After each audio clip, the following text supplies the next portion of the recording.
আমিরুল মুমিনিন খলিফাতুল মুসলিমিন, যে ডনের কাছে আমাদেরকে আপনি পাঠিয়েছিলেন, সে এই মর্মে ঈমান আনবে।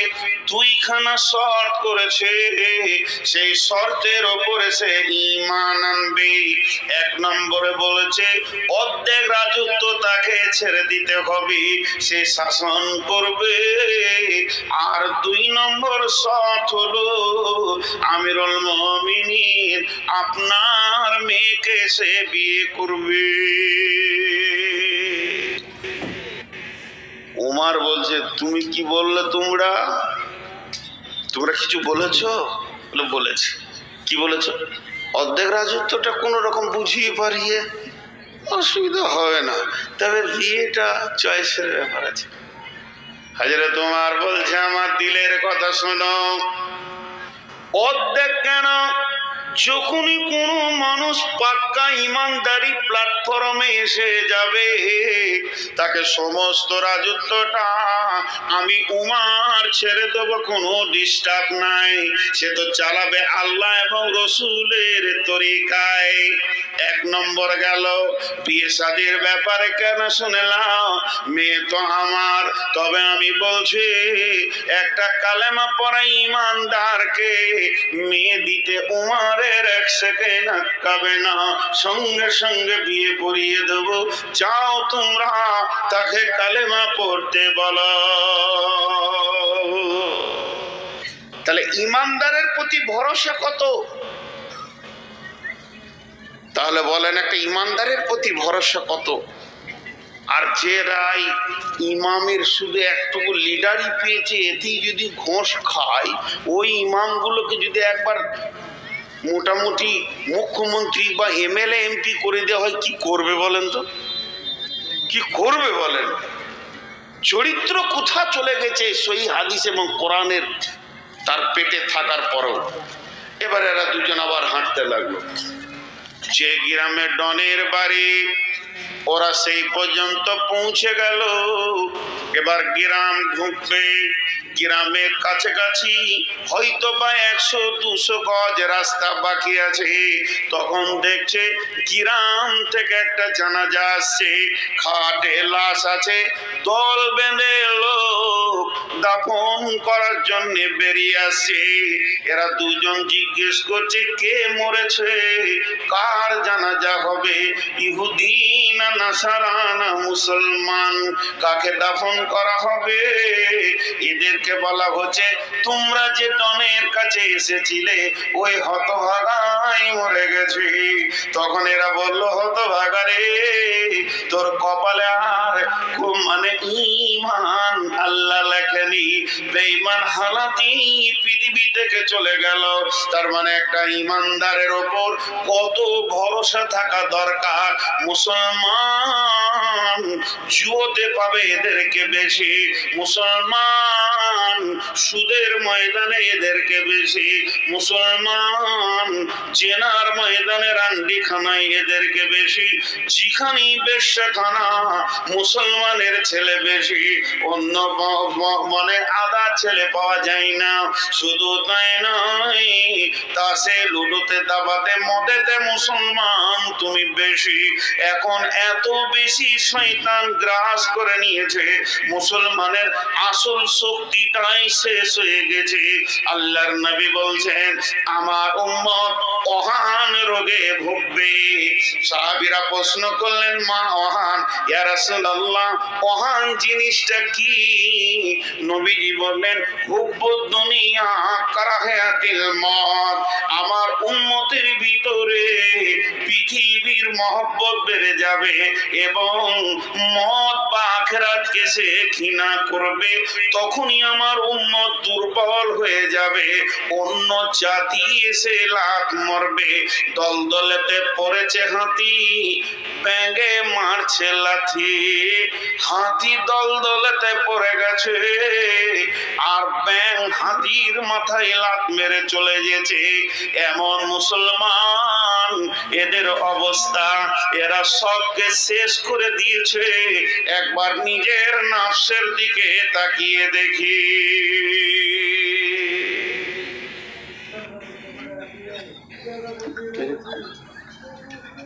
কি ঘটবে শেষ কেন স্টেজে, আমি তাই চিন্তা করছি।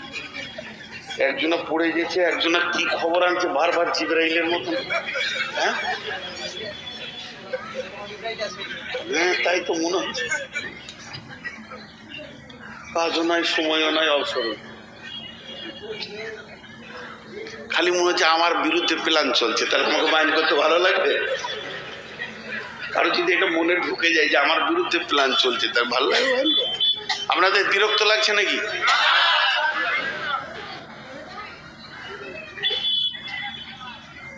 ওই লোকগুলো দাঁড়িয়ে দাঁড়িয়ে শুনছে, আমাকে কষ্ট লাগছে। কেন কষ্ট? মহব্বতের জন্য বলছি। পায়ের নিচে বসার কিছু নাই। তো এ হয়ে গেছে আমাদের আজকের সব থেকে বড় ক্ষতি। ইসলামকে কি বলেছেন রাসূলুল্লাহ সাল্লাল্লাহু আলাইহি ওয়াসাল্লাম? প্রাসাদ। সহিহ বুখারীর হাদিস। ইসলাম হলো একটা প্রাসাদ। সেই প্রাসাদে যতগুলো ইট লেগেছে, প্রথম ইটটাকে হযরত আদম আলাইহিস সালাম, আর শেষ ইটকে নবী মুহাম্মদ রাসূলুল্লাহ সাল্লাল্লাহু আলাইহি ওয়াসাল্লাম। তার মানে কম বেশি 1.5 লাখ ইট লেগেছে। ওই প্রাসাদটা তৈরি করতে কত ইট লেগেছে? কম বেশি, অ্যাকুরেটি বলছি না, কম বেশি 1.5 লক্ষ। প্রাসাদ মানে কি? প্রাসাদ মানে সুন্দর সাজানো ঘর। বুঝতে পেরেছেন? সুন্দর সাজানো ঘর। এবার ওই সাজানো ঘরে আগুন লেগেছে। জানলাতে আগুন, দরজায় আগুন, খাটে আগুন, বিছানায় আগুন, আলমারিতে আগুন, শোকেশে আগুন। আগুনটা লাগিয়েছে কে? ভারত জ্বলছে, কাশ্মীর জ্বলছে, মায়ানমার জ্বলছে, রোহিঙ্গা জ্বলছে, বাংলাদেশ জ্বলছে, পাকিস্তান জ্বলছে। ভারতের মুসলমানের থেকে বাংলাদেশের মুসলমান বেশি জ্বলছে। ওরা হলো মুনাফিক, বেশি জ্বলছে। আমরা অনেক ভালো আছি আলহামদুলিল্লাহ। জাসুস আর তাজাসুসি আর বেঈমানি, যে যত তাহাজ্জুদ করে সে তত বেঈমানি করে বাংলাদেশে। সপ্তাহে রোজা বাদ দেয় না, আর বেঈমানিতে প্রথম সারি ধরা আছে। তো সারা বিশ্ব যেন আগুনে দাও দাও দাও দাও দাও দাও দাও দাও করে চলছে। সারা বিশ্ব। শুধু মুসলমান নামে প্রাসাদ আগুন লেগেছে, অন্যটা লাগেনি। তো এই আগুনটা লাগিয়েছে কে? একজন বড় আল্লাহর ওলি বলছেন, ইস ঘর মে আগ লাগি হ্যায় ঘর হি কি চিরাগ সে। ঘরের প্রদীপই ঘর জ্বলছে, দোষ কাকে দিবেন? ঘরের প্রদীপে যদি ঘর জ্বলে, লাঠি নিয়ে কাকে খুঁজবেন? কথা বলে না, এদিকে বলছে চালান এখনো, আর আমি যেটা জিজ্ঞেস করছি তার উত্তর দিচ্ছে না। আমি একটা কথা আপনাদেরকে বলি না, বচনে বচনে বিটি হারাইল কেথা, ভেরলের যুদ্ধতে গেল শিয়ালের মাথা, মা বিটিতে ঝগড়া করে বটি পড়ল নাকে, তিনজনের মধ্যে দোষ দিব কাকে? বিচার করেন। এটা অনেকবার বলেছি, এটা বহুদিন পর আবার বললাম। এক বুড়ি বিটির বাড়ি যাচ্ছে, 1 লাখ টাকা নিয়ে ছিঁড়া কাঁথায় গটিয়ে নিয়েছে, যে খালি ওর চোপা চলছে, খালি মুখ বন্ধ নেই। আমার যা হবে হোক গা, ক্যাঁথা যেন না হারায়, আমার যেটা হবে হোক গা, ক্যাঁথা যেন না হারায়। টোটোতে উঠছে বসছে, নৌকায় চাপতে গিয়েছে, যেই ক্যাঁথাটা নিয়ে এমনি একজন যুবক ফাম করে পকেট মার ক্যাঁথা নিয়ে মারল। তো দোষ কার? নিজের দোষ। চোপা না চালাতিস না যেত। জি, ভেরলের যুদ্ধতে গেল শিয়ালের মাথা, দুটো বড় বড় ষাঁড় ভেড়া ফটাস ফটাস করে মারছে, আর একটা শিয়াল খালি মুখ দিয়ে লাল পড়ছে, যেটা পড়বে ওইটা আমার, যেটা পড়বে ওইটা আমার। অনেকক্ষণ ধরে ওদের ঝগড়া চলছে। এই মনে মনে করছে ওরা নাটক করছে নাকি রে, এখনো পড়ে না কেন? কিন্তু ভেড়ার মাথা খুব শক্ত, তো পড়ে না কেন রে? তো একবার মাঝে ঢুকে টেস্ট করতে গিয়েছে, দুদিক থেকে মেরেছে, তো ওই লাশ। এই যে লাশটা পড়লো, দোষ কাজ? নিজের দোষ। তার মানে এমএলএ নমিনেশন ফাইল চলছে, দাঁড়িয়েছে কে? ঘোষ, গুয়ো, গুপ্ত, যেগুলো অজাত শিডিউল ক্লাস, তারা দাঁড়িয়েছে। একদিকে দাঁড়িয়েছে ব্যানার্জি, একদিকে দাঁড়িয়েছে চ্যাটার্জি। একদিকে দাঁড়িয়েছে মমতা ব্যানার্জি, আর একদিকে দাঁড়িয়েছে কে, ওই বুদ্ধদেব ভট্টাচার্য। মধ্যখান থেকে মরছে এই ভেড়া কটা, এই চালাক মুসলমান কটা। ভেরোলের যুদ্ধ চলছে ভারতবর্ষে, লাশ হচ্ছে কারা? মুসলিম। ওকে খালি বলেছে 3 কেজি পঞ্চায়েতে গম দেবো তোকে, অতি রং মেখে চিনো তৃণমূল কংগ্রেস চিনো লড়াই লড়াই চাই, লড়াই করে বাঁচতে চাই। তুই তো মরবি বেসকালে। ভোট পাবে ওরা, হয় জিতবে ব্যানার্জি, না হয় জিতবে চ্যাটার্জি, না হয় জিতবে দাস, না হয় জিতবে গুপ্ত, আর মরবি তুই সুপ্ত। কুকুরে টানাটানি করবে তোর লাশ নিয়ে। আর যখন ওই লাশটাকে নিয়ে কলকাতা নিয়ে যেছে, মর্গে নিয়ে যেছে, যে বড় বড় পার্টির নেতারা আসছে, তোর ফ্যামিলির লোক মনে করছে যেন জান্নাতুল ফেরদাউস গেল। এত বড় বড় নেতা যখন আমার ঘরে এসেছে, তা লাস্টে মনে হয় জান্নাতুল ফেরদাউস গেল। ওইদিকে জাহান্নামের ফেরেশতা খালি মোচ পাকাইছে, আই শালা দেখছি তোকে কোন জায়গায় দিতে হয় সাইজ করে দেবো। ওখানে আর কেউ যাবে না, ব্যানার্জি চ্যাটার্জি যাবে, মরছে এরা। আর 3 নম্বর, মা বিটিতে ঝগড়া করে বটি পড়লো নাকে। একটা ঘরে মা বিটি ঝগড়া চলছে, আর পাশের বাড়ি বউ দেখতে এসছে, মা রাগ করে বটি ছুরি দিয়েছে বেটির দিকে, তো ওরই নাকটা কাটাই। দোষ কার? আল্লাহ তাবারাক ওয়া তাআলা বলছেন, কুল কানা আবাউকুম ওয়া আবনাউকুম ওয়া ইখওয়ানুকুম ওয়া আজওয়াজুকুম ওয়া আশীরাতুকুম ওয়া আমওয়ালুন ইকতারাফতুমুহা ওয়া তিজারাতুন তাখশাউনা কাসাদাহা ওয়া মাসাকিনু তারদাউনাহা আহাব্বা ইলাইকুম মিনাল্লাহি ورسوله وجهاد في سبيله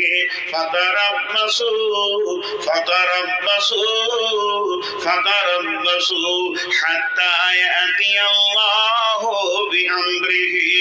অপেক্ষা কর, আল্লাহ রেগে গেছেন, আল্লাহ যেদিন তোদেরকে কেড়ে নেবে। আপনি ইমামের চোখে মুসলমান, মুয়াজ্জিনের চোখে মুসলমান, হাজির চোখে মুসলমান, গাজীর চোখে মুসলমান, কিন্তু আমার রবের চোখে আপনি ফাসিক। আল্লাহ বলছেন, ওয়াল্লাহু লা ইয়াহদিল কওমাল ফাসিকিন। আল্লাহ ফাসিক বেঈমানদেরকে কোনদিন হেদায়েতের পথ দেবেন না। ছোট্ট সত্য কথা জিজ্ঞেস করব, যদি সত্য সত্য আপনি উত্তর দিতে পারেন তাহলে আলহামদুলিল্লাহ করব। একটা হিন্দু ছেলে আপনার এলাকায় চলাফেরা মুসলমানদের মতো, গোসল করে, পেচ্ছাপ করে পানি নেয়, মূর্তি ফুর্তি মানে না, ওগুলোর প্রতি ওর ধ্যান ধারণা নাই, ও পুজোকে গুরুত্ব দেয় না, ওইদিকে যায় না। মাঝে মাঝে আপনার সঙ্গে চা খায়, ফুটবল ময়দানে খেলতে যায়, আর মাঝে মাঝে বলে তোদেরই ওটা ভালো রে, আজান হচ্ছে কত একসঙ্গে নামাজ পড়ছিস। এখন ওকে আপনি মনে মনে পার্সেন্টেজ করছেন, উফ 80% চলে এসছে এদিকে, আর একটু হলেই মুসলিম হয়ে যাবে। এই আকাঙ্ক্ষাটা আপনার হবে কি হবে না? 4 জন বলেছেন, সবারই কাছে একবার শুনতে চাইছি, যদি কোনো হিন্দু ছেলে আমাদের ধর্মকে ভালোবাসে, আমাদের চালচলনকে ভালোবাসে, তো আপনার দিল কৌতূহল হবে কি হবে না যে মুসলমান হয়ে যাক? হবে। সত্য কথা বলেছেন, আলহামদুলিল্লাহ। তাহলে একটা হিন্দুর চালচলন মুসলিম দেখলে যদি আপনার এটা মনে হয় আমাদের চালচলন তো হিন্দুদের 16 আনা হয়ে গিয়েছে, তাহলে ওদের মনটা বলবে না যে 2-4 চাবুক লাগাই যাবে, ঢুকে যাবে সব? ওদের বলাটা কি অন্যায় আছে বলেন?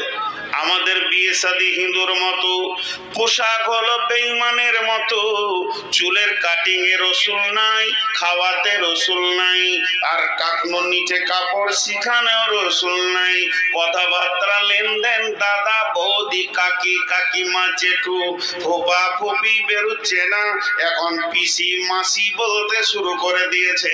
মুসলমান তুমি 95% চলে গেছো, মসজিদও ঢোকো না, অত গুরুত্ব দাও না। একটা ব্যানার্জি ছেলে জানে আমার বন্ধুর নাম কবিরুল ইসলাম, সেই ইসলামের বড় কবিরুল ইসলাম, বড় ইসলাম ওয়ালা তার নাম। তাকে জিজ্ঞেস করছে, কবিরুল আজকে জুমার দিন তুই কি করবি? চল না রে ফারাক্কা থেকে ঘুরে আসি, জুমা পরে হবে, অন্যদিন পরে নিলেও হবে।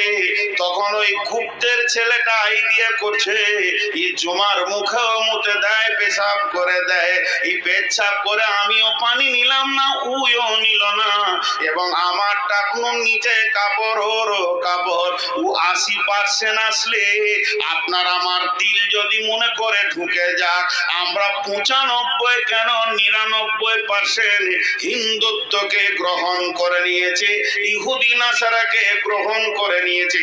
তবে কেন তারা মেহনত করবে না যে আর দু চাবুক লাগাইলেই ঢুকে যাবে? এই জন্য তারাও উঠে পেরে লেগেছে। মুসলমান, তুমি তোমার সত্তাকে হারিয়ে দিয়েছো, এর জন্য তুমি কোন ক্লাসের বোঝা যাচ্ছে না। একটা ট্রেনের বগি এই রোডের ওপরে পড়ে আছে, ট্রেনের কামরাটা বগিটা ট্রেনের, চাকাগুলো টায়ার ট্রাকের না ট্রাক্টরের, আবার হেলিকপ্টারের পাখা, প্লেনের ডানা। বলেন গাড়িটার নাম কি? এ গাড়িটার কোনো নাম কেউ খুঁজে পাবেন না। বগিটা ট্রেনের মতো, চাকাগুলো ট্রাক্টরের, হেলিকপ্টারের পাখা, প্লেনের ডানা লাগানো থাকলে ও গাড়িটার নামই খুঁজে পাওয়া যাবে না। তো মুসলমানের নামগুলি মুসলমান, চালচলন হিন্দুর মতো, কথাবার্তারা বৌদ্ধর মতো, এবং এদের বিয়ে শাদী ইহুদির মতো, মাথার চুল ইহুদির মতো। এই চারটার নাম কি কেউ খুঁজে পাবে না। সবাই চাইবে চাবুক লাগা আমাদের দিকে ঢুকিয়ে নি। এই সাহসটা বিশ্ব নবীর সাহাবীর কাছে কেউ করতে পারেনি। অভাব, আব্দুর রহমান ইবনে আউফের অভাব, এ আউফ নয়, আব্দুর রহমান সাহাবীটার নাম। অভাব, ঘরে দু একদিন খাবার নাই, অভাব চলছে, ধার করতে গেছে, ঋণ করতে গেছে উমাইয়ার কাছে।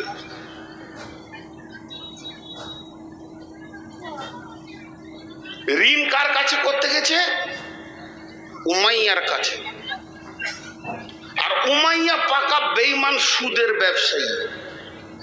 দেখেন, অথচ ওর আত্মীয়, কি কালেমা পড়েছে ও পড়েনি। উমাইয়াকে বলছে, উমাইয়া রে কিছু ঋণ টিন দিবি, কদিন কষ্টতে আছি রে। বলে, তোকে কি করে ঋণ দেবো, তুই যে সুদ দিবি না রে। তো উত্তর দিচ্ছে, খেতে না পেলেও তোকে সুদ দেবো না, মরে যাব তাও ভালো, সুদ দেবো না, কালেমা পড়েছি। কি বলছিস তুই? বল, এর নাম ইমান, এর নাম ইমান।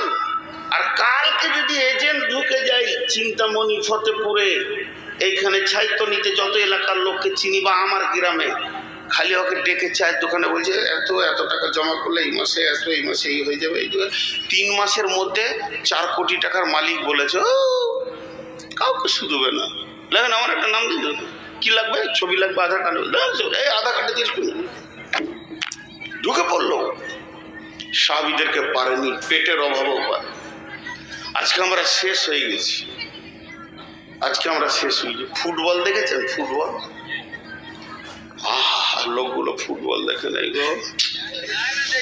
জালসা করতে গেলে বলে একটা করে নিয়ে যেতে হবে আর কি। ফুটবল তো বিরাট বড় গ্রাউন্ডে 11টা যুবক নেমেছে।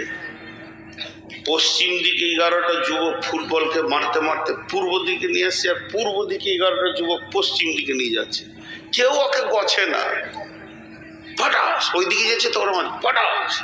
আমার মতো একটা মাথা মোটা, হুঁশ বুদ্ধি কম, দাঁড়িয়ে দাঁড়িয়ে দেখছে, কোন দলের রে, বলটা কোন দলের? ওদের গেঞ্জি হলো সাদা, এদের গেঞ্জি লাল, তো কোন দলের ও কেউ যে লাই না রে। দুটো প্লেয়ারের পায়ে এরম করে লেগেছে, আর বলটা এসে আমার পায়ের কাছে পড়েছে। তো অনেক যেগুলো লাত খেয়েছে, তো আমার কল যেতে লাগছে। তেমনি করে কুড়িলে বললাম, ভাই তুই এত লাত খেয়েছিস রে, তো কোন দলের? আর তোকে লাত খাইছে কেন বলতো? দুটো প্রশ্ন করলাম, তুই কোন দলে, তোকে লাথেছে কেন? ফুটবল উত্তরে বলছে, আমি কোনো দলের লয়। গরু চুরি করেছিলে না, তা লাথ খেয়েছি কেন? বলছে আমার ভিতর ফাঁকা, ওই লেগে লাথ খেয়েছি। কই ইটকে মারুক তো দেখি, একটা পাথরকে মারুক তো দেখি, কত শালা হিরো আছে ওরা। আমি ফাঁকা।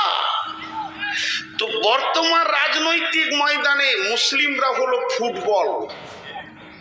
কথা ঠিক না ভুল বলে?